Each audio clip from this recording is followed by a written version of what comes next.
What do you say to lawmakers who are already calling this federal gas tax holiday a gimmick and saying, best case scenario, it'll save drivers about $20 a month? You said that this will bring immediate relief. Isn't there a chance that this passes and consumers, drivers see no benefit whatsoever?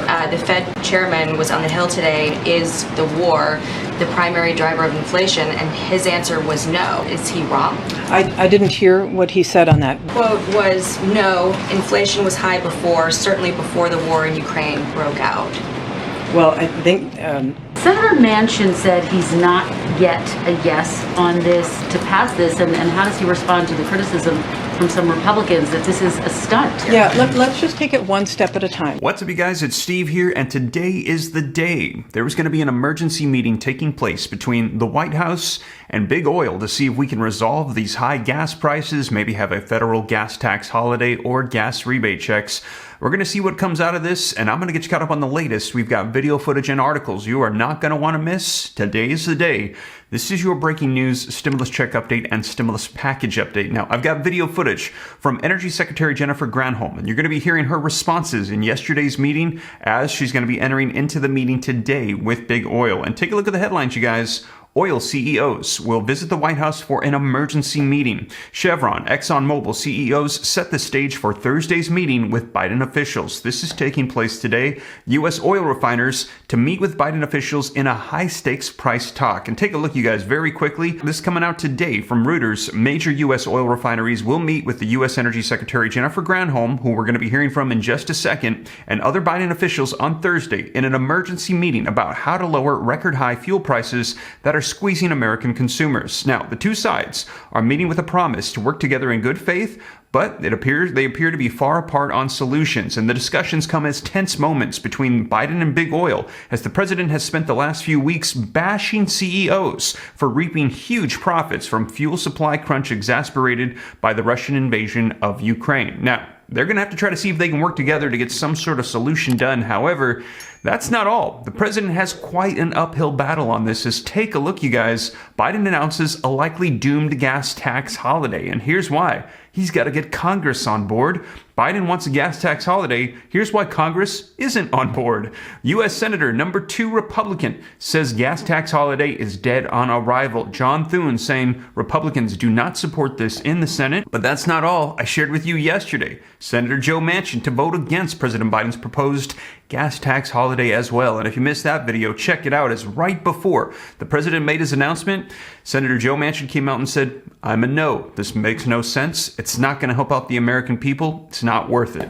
Also, take a look at this. Gas tax holiday to land on empty amid Democratic opposition. That's right, Democrats saying they don't support this as well. It's not enough to help out the American people. We heard from Speaker of the House Nancy Pelosi, who said this is not going to guarantee any support directly to the American people, and why don't you just send out gas stimulus checks? Now, let me know your thoughts in the comments down below. Do you think the president is going to be able to pull this off, get Big Oil on board, get Congress on board, come to some sort of solution to bring down the gas prices, get rid of the federal gas tax, even get rid of state gas tax?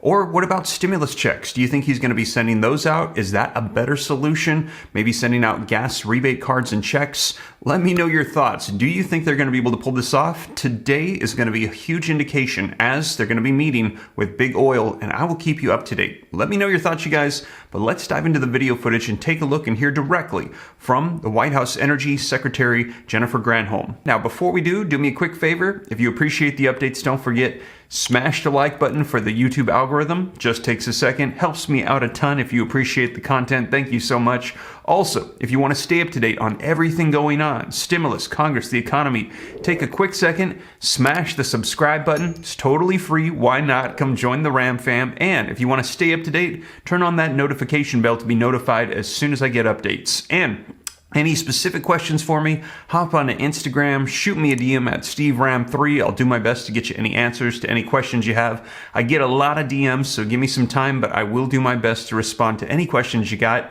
And consider joining my second channel, Steve Ram Finance, to learn about growing wealth and personal finance. And we have a comprehensive list of all checks on all levels, states, counties, cities, coming out. Literally hundreds of checks that are available that people don't even know about, but you gotta apply and they're only available for a limited amount of time. And we're hearing about 90% of people that are eligible are missing out because they don't know about these checks. And you guys, I want to make sure that that does not happen to my viewing community, the Ram fam, here on the Steve Ram channel. I'm going to make sure that you know about everything so you don't miss out on anything. But with that being said, you guys, let's dive into the video footage. Let me know your thoughts. You're going to be hearing everything that's unfolding with gas prices, the oil companies, and what's on the way. Let's go ahead and take a look. You said that this will bring immediate relief if it gets passed to drivers, but if there's no guarantee from companies that they will pass on these benefits to those drivers, isn't there a chance that this passes and consumers, drivers see no benefit whatsoever? Well, it's one of the reasons why I'm meeting with the refiners tomorrow, the oil companies tomorrow, to ensure that they would pass this on. Second, we have some evidence of this because very recently and even ongoing, there are states that have actually cut their gas tax. And Penn Wharton did a study about whether that was actually passed through, and they found that the majority of it, in fact, was. So I get the nervousness about that, the mistrust about some of that, but our recent history suggests, and this just came out, this study on June 15th, that there will be a passing through, and we want to make sure that that happens. And did you and President Biden consult with Democratic leaders on Capitol Hill about them actually being willing to pass something like this before the president's speech today? Well, as you know, we're in touch with Congress all the time, and I know that there are a number of proposals in Congress that have already been proposed. I think Senator Kelly and Congressman O'Halloran. I think there were supportive statements from a number of members of Congress today. So that is ongoing. That conversation is ongoing. I know that Speaker Pelosi just put out a statement and said that she's going to bring it to the caucus. Yeah, thank you. So if in this meeting tomorrow the refiners don't play ball or are not responding in a satisfactory way, what is the administration prepared to do? What emergency powers is the administration prepared to use? What's the next step here? Yeah, let's just take it one step at a time. I believe that we are going into this to have an earnest conversation with them about what it would take. We know that there have been 6 refineries closed since 2020. I think 5 of them in 2020, 1 in 2021. And we want to ask, is there capacity to bring something back online, to expand? So let's see how that conversation goes. I don't want to assume anything. We know that they are feeling the pressure, not just from the administration, but from people out there about the price at the pump. And it's important that they listen to their own employees as well as the communities that they serve. Is this the kind of thing where the DPA could be used? It's a tool. It's certainly a tool. Not to, let me just be clear about this. The DP, I want to hear from them. Is there a chink in the supply chain that is preventing some refinery from coming back online? Is there something that's difficult to acquire? Those are the kinds of questions we'll be asking. In the back, again. Thank you. Thank you, Secretary Granholm. The president has said of the war in Ukraine and the subsequent price hikes that have resulted that, quote, we will be stronger and the world will be stronger and less reliant on fossil fuels when all this is over. So I'm wondering, does he fear that by pausing the gas tax, that by giving the sort of gas-addicted economy another hit, that he might be slowing that transition away from fossil fuels? I think what he's most concerned about is what real people are experiencing right now in their pocketbooks. This, especially for moderate, for low-income people who have no choice, that they have to get to work. This is really what the president is fixated on. How do we provide relief to real people? We want to, and we must move to a clean energy future. And we can accelerate production right now. I mean, let's be very clear that fossil fuels will remain in the mix of the energy system of the globe for years to come. This is why we call this a transition. I mean, the president's goal is to get to net zero by 2050, and that suggests that there will, of course, still be a need for fossil fuels. So But we also know that everything we're experiencing in terms of these extreme weather events, we spent $150 billion as a nation last year cleaning up after these extreme weather events that are all fueled by climate change. So we have to do both. And then, I guess, if you're putting yourselves in the shoes of some of these refiners or some of these oil producers, what guarantee can the administration give them as you're asking them to increase production, that more regulation as you pursue that transition isn't coming down the pipe for them? As you're asking them to lower We're prices asking more? them to increase supply. We're not telling them we're going to increase regulation on them. We are hopeful that they will see the opportunity of investing as well in this clean energy future. In fact, a number of these refineries have transitioned to biofuels, and that's good. We want to see them be part of this clean energy future as well. So we want to build more energy. We want to build clean energy, and we know that ultimately that's where our security will lie. Thank you, Secretary. Hi, Jackie. Secretary Granholm, you and the President have framed this war in Ukraine as the primary driver of the spikes in energy costs. That's the largest contributor to overall inflation. But the Fed chairman was on the Hill today, testified, he was asked a question, is the war the primary driver of inflation? And his answer was no. How do you square that? Is he wrong? I didn't hear what he said on that, but I think most people acknowledge that the price of fuel is a big driver of inflation. And in fact, they have put large percentages on it. And so we know that the war in Ukraine having driven up the price of fuel because it crimps supply. It's a total supply and demand question. We've got to make up for the million barrels per day that have lost. We will have a demand problem when China opens up after COVID. There will be additional upward pressure on supply. This is why we need, not just in the U.S., but we need globally more supply brought on board. And His full quote was, no, inflation was high before, certainly before the war in Ukraine broke out. Well, I think most would say that the price of fuel has exacerbated inflation. And is there any concern that this gas tax holiday will increase demand and then thereby increase inflation? Some economists and analysts have been raising that. Yeah, I understand that. And I also know that this president is focused on costs for real people as well. And this cost of gas is the most tangible, most real for people at the pump. So he wants to do everything. He understands the importance of it. He's very concerned about inflation, obviously. It's a top priority. And he's also concerned about this price at the pump, and he's going to do what he can to resolve that. Secretary Granholm, thank you for being here. Senator Manchin said he's not yet a yes on this. Steny Hoyer said he's not sure that they have the votes to pass this.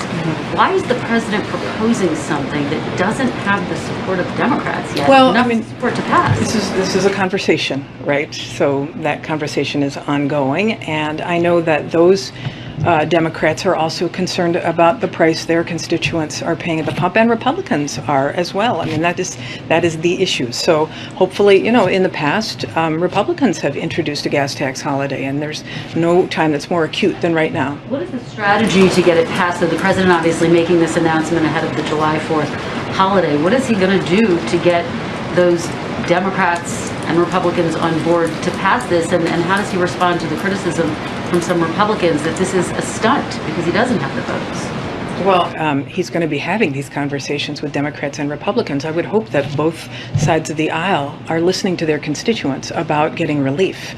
I think the citizens will be the loudest voice in the room. Okay, you had a question?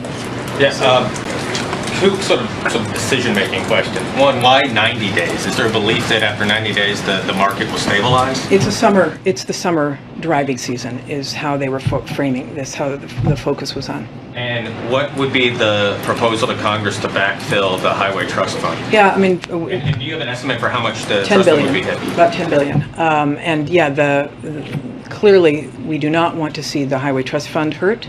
So the president is asking for Congress to backfill. That could be, obviously, we've seen a $1.6 trillion reduction in the deficit. There are ways to be able to identify the funds to be able to do this. And he's asking that the trust fund be repaid. But is the administration putting forward any proposals? He's having those conversations with Congress. Okay, two more. Nancy and then Nandita. Thank you so much, Secretary Granholm, for being here. Just following up on Kristen's question, what do you say to lawmakers who are already calling this federal gas tax holiday a gimmick and saying, best case scenario, it'll save drivers about $20 a month? Well, there's no doubt this is a modest, if it were just the federal gas tax, right, 18 cents is a modest, a modest amount. But if you combine it with, if the states, not all states would do it, but certain states might be willing to, some already have, you combine it with that. If the oil and gas industry is willing to reduce prices to the extent that historically they have when the price per barrel has come down. So for example, right now, the price per barrel has dropped about $10 since last week. So it's about 110 roughly dollars per barrel. Normally, when you see that kind of a drop, $10 per barrel, the rule of thumb is that you see a 25-cent drop in the price at the pump. So we're going to be asking why that hasn't happened yet and when that will happen. So there could be some much more significant help. And I will say that the Energy Information Administration has projected that by the end of the third quarter, because the oil and gas industry has increased and is intending on continuing to increase supply, it's not refining, but supply at the wellhead, that we will see gas prices at about $4.37. They are projecting at the end of the third quarter. Now, all caveats aside, because who knows what could happen in the global economy if the EU, China, et cetera, all of that is still very front of mind. So forecasts are always subject to all of those caveats. But we're hopeful that we will start to see this come down, and this is one step in that direction. Last question.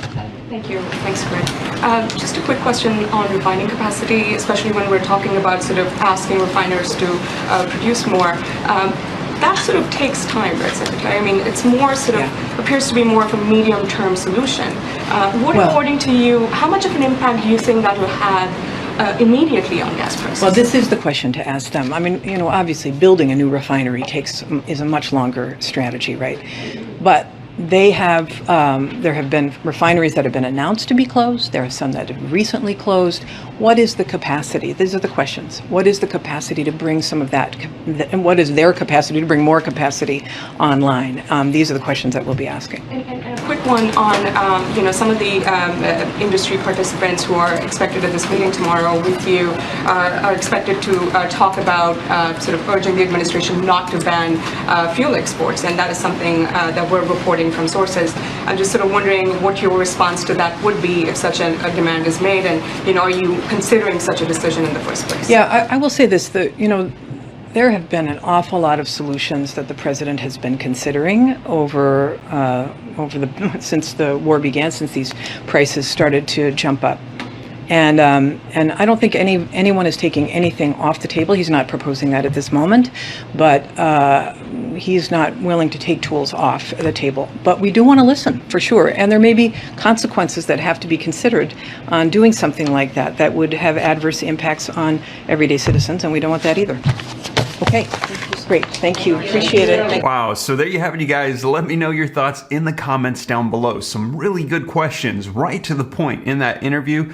And we're going to be seeing what unfolds. This is going to be taking place today, the meeting with Energy Secretary Jennifer Granholm and Big Oil. And I will let you know what happens because, like I said, this is going to be a huge indication of where we go from here, what's going to be taking place in this meeting. Now, I will keep you up to date on everything as it unfolds. And as always, you guys, thank you so much for joining me. If you made it this far and you haven't already, don't forget, take a quick second, smash the like button for me. Helps out the channel a ton if you appreciate the content.